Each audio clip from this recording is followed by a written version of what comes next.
Salut, bonjour à tous, j'espère que vous allez bien. Dans la vidéo d'aujourd'hui, je vais comme ça aborder une thématique qui m'a été posée par plusieurs personnes en 2020, tout simplement celle de la vente aux enchères. C'était la question de savoir qu'est-ce que tu penses de la vente aux enchères, voilà, est-ce que c'est un bon deal? Est-ce qu'on devrait tous se lancer là-dessus? Est-ce qu'on arrive vraiment à acheter des appartements à vil prix lors d'une vente aux enchères?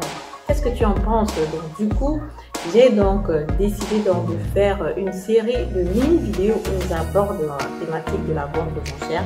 Donc dans cette première partie, je vais tout simplement déjà définir ce que c'est et comment est-ce que ça se passe proprement dit.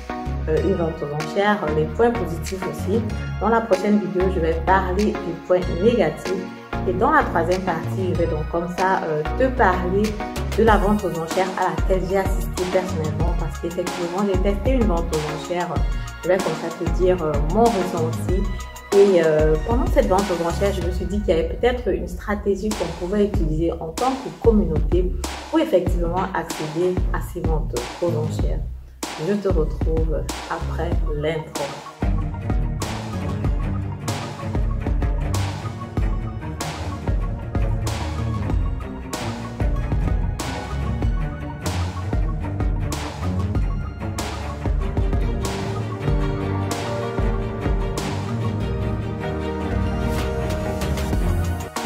Mon nom c'est Madel de MIC Immobilienne. Si j'ai créé cette chaîne, c'est parce que je suis convaincue que l'investissement immobilier est l'un des piliers sur lesquels la diaspora africaine doit s'appuyer pour pouvoir gagner son indépendance financière. Et oui, à travers l'investissement immobilier, tu peux comme ça arrondir tes fins de mois, te faire un patrimoine de qualité. Pour ceux qui ne me connaissent pas encore ou alors ceux qui tombent sur ma chaîne pour la première fois, ici, on va parler donc de finances, on va parler d'investissement immobilier, on va parler du financement du bien immobilier.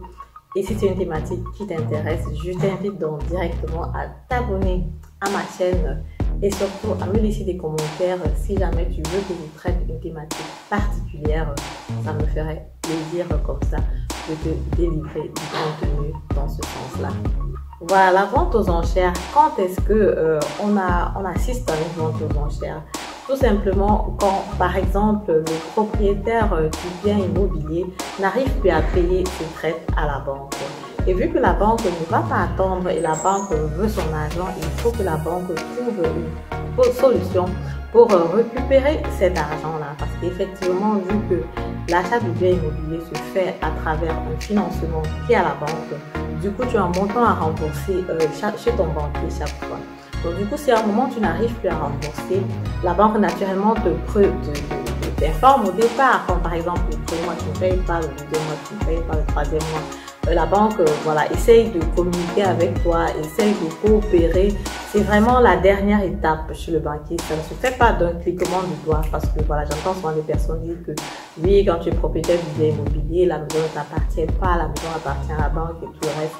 C'est vrai, la maison appartient aussi à la banque. Mais pour que ça arrive à cette étape-là, il faut vraiment que tu aies vraiment refusé de coopérer parce que la banque va te faire des propositions du genre, ok, si peut-être le montant il est très élevé, qu'est-ce qu'on peut faire? Essayons de discuter, essaye de faire ceci, essaye de faire cela. C'est quand ils se rendent compte qu'il n'y a pas moyen de coopérer que directement, donc on va aller à une étape supérieure qui va être celui du transfert de revoir la banque. Donc c'est un long processus en fait, ça ne se fait pas de façon rapide comme ça. En général, ça arrive quand, voilà, quand la personne a peut-être par exemple insolvence, mais n'arrive plus à travailler ou bien ne veut plus travailler pour une raison X ou Y. Généralement, ce sont des facteurs sentimentaux, peut-être sa femme l'a quitté ou alors les enfants l'ont quitté, je ne sais pas trop quoi. Et du coup, il faut qu'il soit obligé donc de laisser la maison ou alors de laisser l'appartement. Peut-être la maison aussi avait des traites qui étaient très élevées comparé à son salaire et peut-être il a perdu son travail et il n'arrive plus à trouver un autre travail qui a par exemple un salaire qui est aussi élevé. Et du coup, il se trouve donc, peut-être il est accroché à la maison, il ne veut pas laisser la maison. Et du coup, la banque le force de sortir de la maison, de l'appartement. Bref, c'est souvent généralement des histoires pas très intéressantes ou alors pas gaies, voilà, si on peut dire ça comme ça. Mais généralement, ça arrive que un appartement ou alors une maison soit mise donc à la vente aux enchères. Donc vous pouvez imaginer donc à ce moment-là, le propriétaire n'est pas vraiment gai, ça n'enchante vraiment pas cette situation-là. Donc du coup, comme il n'est pas enchanté, il ne va pas forcément coopérer dans ce sens-là. Maintenant, où est-ce qu'on trouve les ventes aux enchères? Les ventes aux enchères, tu peux les trouver généralement sur Internet au sens normal, quand tu fais une recherche sur un appartement. Parfois, c'est très facile à trouver ou alors c'est très facile à remarquer parfois même à distance parce que le prix, il va généralement être bas. Donc, quand il va être bas et que tu vas être intéressé et que tu vas regarder l'exposé, en général, l'exposé, c'est juste la façade à l'extérieur parce qu'effectivement, il n'y a généralement pas de photo de l'intérieur et c'est justement ça un des gros problèmes de la vente aux enchères. Parce que même quand tu trouves ça sur Internet, tu vas juste voir la photo de l'extérieur, tu as les informations mais tu n'arrives pas à voir l'intérieur en fait. Donc, je vais encore parler de ça sur les aspects négatifs donc, de la vente aux enchères dans la prochaine vidéo. Et quand tu vas donc lire le descriptif, tu vas te rendre compte que le prix donc, qui est marqué là, c'est pas encore le prix final. Donc, c'est écrit généralement que la vente va se faire à travers une vente aux enchères dont le tribunal X ou Y se rapprocher de telle commune. Et c'est comme ça donc le prix va être fixé. Et comme c'est une mise à prix, comme c'est dans une vente aux enchères, celui qui va donc proposer le montant le plus élevé va pouvoir comme ça acheter l'appartement ou alors la maison. L'autre endroit où tu peux aussi trouver les ventes aux enchères, ils ont un portal carrément pour ça, ça s'appelle Svansfestad portal. Tu peux t'enregistrer là-dessus, alors tu peux aller là-bas, là-dessus de temps en temps pour regarder les ventes aux enchères et pour regarder les différents prix, regarder tout ce qu'il y a de disponible. Et en ce moment-là, tu vas comme ça acheter. Donc bien, regarder ce qui est disponible, te rapprocher donc de la commune. Et en ce moment-là, tu pourras comme ça avoir des informations sur les ventes aux enchères qui sont disponibles. Le troisième endroit où tu peux aussi trouver des ventes aux enchères, c'est de te rapprocher de la commune, de te rapprocher du Amtsgericht, donc du tribunal, parce que toutes ces informations-là sont publiées là-dessus.